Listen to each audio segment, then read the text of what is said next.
ও কালু, এবার বেরিয়ে আয় বাপ। অনেক দেরি হয়ে যাচ্ছে রে। এই যে নগা ভাই, এই তো যাই।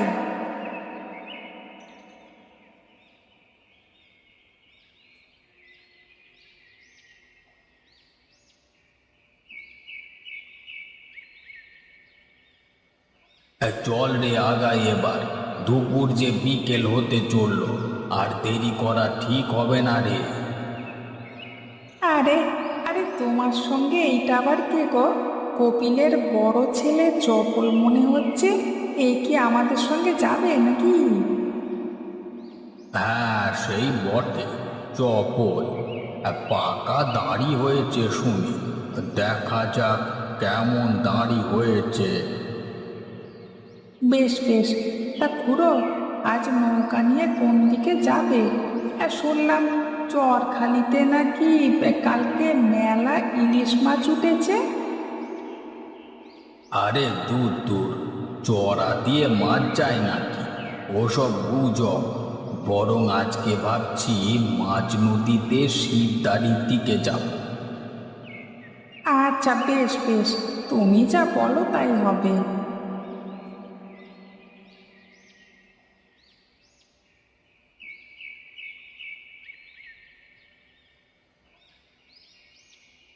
কে যাও হে অমন দৌড় দিয়ে? আমি নগা হে। তুমি কে? নয়ন মাঝি নাকি? হ্যাঁ গো নগা, আমি নয়নই বটে। তাই বলো, তাই এইদিকে কোথায় চললে হে? এই যে তারিণী মহাজনের কাছে যাই গো, ইলিশের জাল নিতে। আজকে ইলিশের খোঁজে একটু মাঝ নদীতে যাওয়ার ইচ্ছে আছে আর কি। তা বেশ বেশ।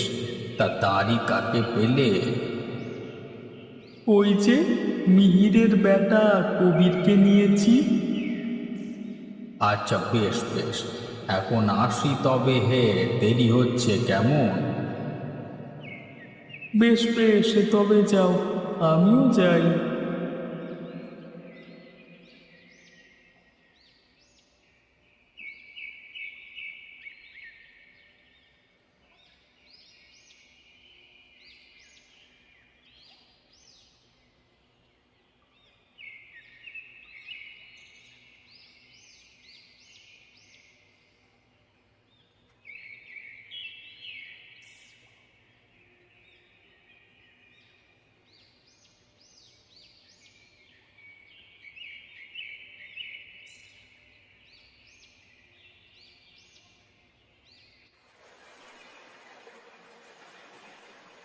ও দাদা, শিবদাড়ির দিকে গেলে কি নিশ্চিত করে ইলিশ পাওয়া যাবে, নাকি আজ আমরা অন্য কোথাও যাব?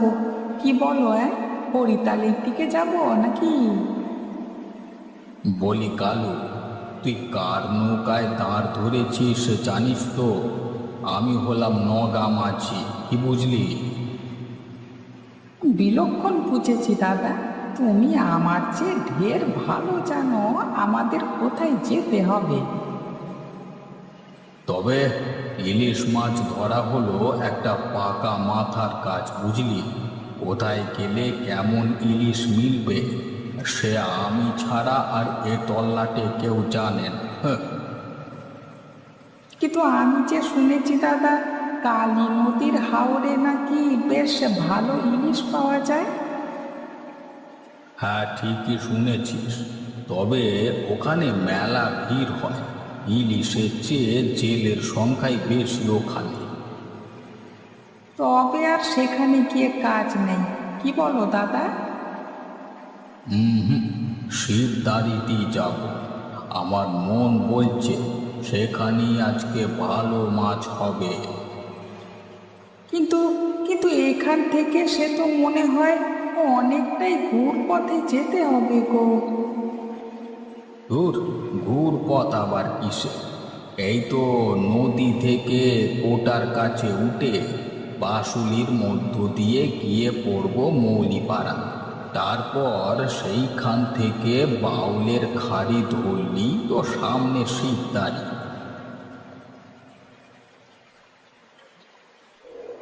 আকাশের অবস্থা তো ভালো নয় দাদা, কি মনে হয় বৃষ্টি কি জোর হবে? কে জানে কি হবে। আষাঢ়ের মাঝ হতে চলল, এখনো বর্ষার দেখি কোনো জোর নেই। সেই তো বটে, কবে যে সাগর থেকে ইলিশের ঝাঁক ঢুকবে কে জানে। বৃষ্টি না হলে কোথায় ইলিশ আর কোথায় কি। মিঠে লাল জল হলি না ডিম ছাড়বার জন্য পাগল হয় ইলিশগুলো সব। তীরের বেগে মিঠে পানির দিকে ছুটে আসবে, বুঝলি? যাই বলো দাদা, ইলিশ ধরা কিন্তু বড্ড ঝক্কি, তাও যদি লাভের লাভ কিছু মেলে।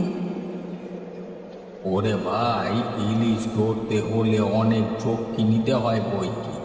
এ তো কিছুই নয়। আমরা এককালে কোথায় কোথায় না গেছি আর কি কিনা দেখেছি এই ইলিশের খোঁজে বেরিয়ে। দাদা, আমাদের এই রায়পুরেও তো ইলিশ মেলে শুনেছি, তবে খামোকা অত দূর গভীরে যাওয়ার দরকারটা কি? দরকার আছে রে, কারণ ওই শিবদাঁড়ির ইলিশই হলো সবচেয়ে সুস্বাদু ইলিশ।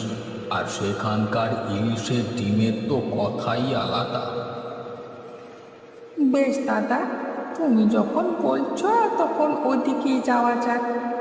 আজ কিছু ইলিশ কিন্তু কাটতেই হবে দাদা, দুটো পয়সা হাতে না এলে আর কিছুতেই চলছে না।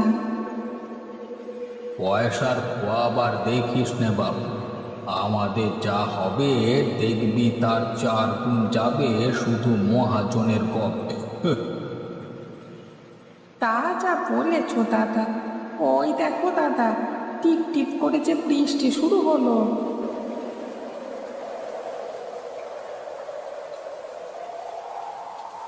তাই তো দেখছি রে। ওই দেখ, আমরা হাঁসমারির চরে এসে গেছি। এবার আমরা বাঁয়ে গিয়ে খালের পথ ধরব। নে বাবা, জোরে টান দে এবার দেখি।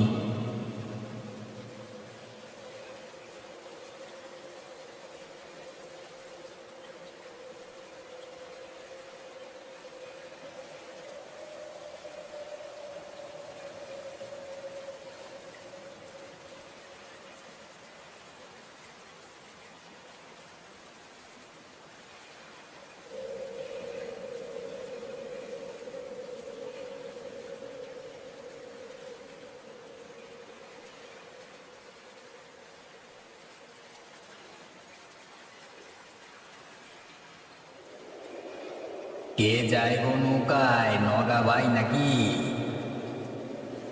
আরে শামু ভাই নাকি? আজ হাটে যাওনি যে? না না, আজকে মাঠে কাজ ছিল গো, আর বের হওয়ার ফাঁক হয়নি। তা তোমরা সব এইদিকে কোথায় চললে? এই যে আমরা যাই শিবদাঁড়ির পথে, শালিটাকে আনতে যাই গো আতকুলে। ও, তোমার সেই জব্বর শালি? আচ্ছা বেশ বেশ, যাও তবে। অনেকদিন আমার বাড়ি আসুনি গো ভাই, এসো না হয় একদিন। যাবো গো যাবো, খুব শিগগিরই যাব। বেশ, তবে আসি গো আমি। আচ্ছা আচ্ছা, এসো এসো। আমরা যে ইলিশ ধরতে যাচ্ছি সে কথা সবাইকে না বলাই ভালো, বুঝলি? কার মনে কি আছে সে কে বলতে পারে। দেখবি আসবার পথে হয়তো মাথায় লাঠি মেরে কেড়িয়ে নিল তোর ইলিশ। কেড়ে নিতে পারে? এ যে ডাকাতি গো। তবে আর বলছি কি, ইলিশ নিয়ে কি কম মারপিট আর কম খুন খারাপি হয়েছে নাকি? ইলিশের মরশুমে তো হরদম এসব লেগেই আছে। কি বলছো গো খুড়ো? তবে একবার তো 3 সাগরেদ মিলে আমরা সাগরে ইলিশ ধরতে গিয়ে জলদস্যুদের হাতে মূর্তি বসেছিলাম। তারপর কি হলো দাদা? তারপর আর কি, শেষমেশে তাদের কি কুপকাত করে আমরা কোনো ক্রমে ফিরে আসি 3 সাগরেতে। ও, এই জন্যই বুঝি তুমি আর সাগরে ইলিশ ধরতে যাও না? না রে না, যাই না তার অন্য কারণ। সাগরে ইলিশের স্বাদ মোটেই ভালো না। মিঠা পানির ইলিশ